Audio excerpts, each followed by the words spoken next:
첫 번째 결핍은요, 아이가 없는 마노아의 가정의 장면에서 우리는 이 첫 번째 결핍을 찾을 수가 있습니다. 마노아의 아내는 아이를 낳지 못했습니다.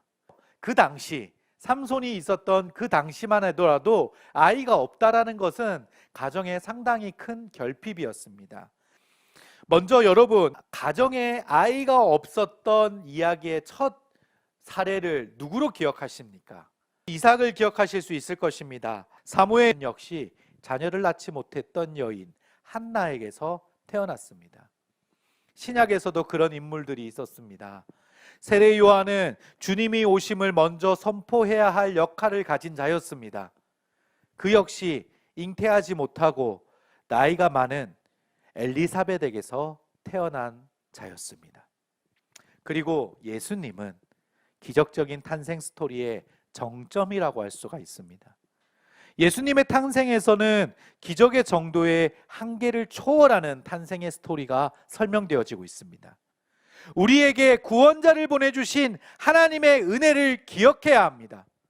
그리고 우리의 결핍을 채우시는 그분의 능력을 우리는 기억해야 합니다. 자녀를 낳을 수 없는 여성이 갖는 부끄러움과 수치를 하나님께서 자비로 임하셔서 그 수치와 불명예를 걷어주셨습니다. 그리고 존귀와 기쁨을 주셨습니다. 두 번째 오늘 같이 살펴볼 결핍의 장면은 바로 삼손의 아버지 마노아를 통해서 살펴보려고 합니다. 그는 아이를 어떻게 양육하기를 하나님이 원하시는지 자세히 알려달라고 요청합니다. 그런데 하나님은 그런 기도에 명확한 지침을 주셨으면 좋겠는데 우리에게 대부분 명확한 지침을 주지 않으십니다. 그리고 행해야 할 것을 보여주지도 않으십니다.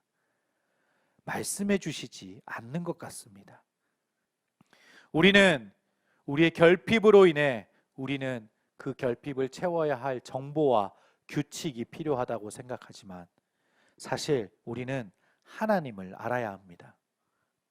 하나님은 우리 삶 속의 모든 굴곡과 반전, 모든 의심과 결정에 대한 가이드북을 주시지 않습니다.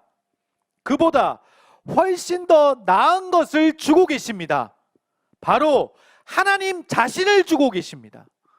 우리는 내 안에 계신 성령으로 인해 하나님을 기억하고 그리스도의 마음을 아는 즐거움을 누립니다.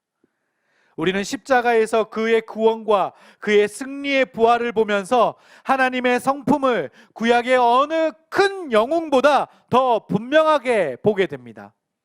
성령을 통해 하나님을 알게 되면 하나님이 주시는 외적 기준들을 통해 알 필요가 없게 되는 것입니다. 더 정확하게 하나님이 누구신지 알 수 있는 것은 지금 우리에게 주어진 하나님의 말씀, 바로 이 성경을 읽을 때 우리는 하나님을 알게 되는 것입니다. 그걸 통해 우리는 하나님을 알게 되는 것입니다. 결핍이 있는 백성을 위해서, 결핍이 있는 백성을 통해서 하나님이 역사하십니다.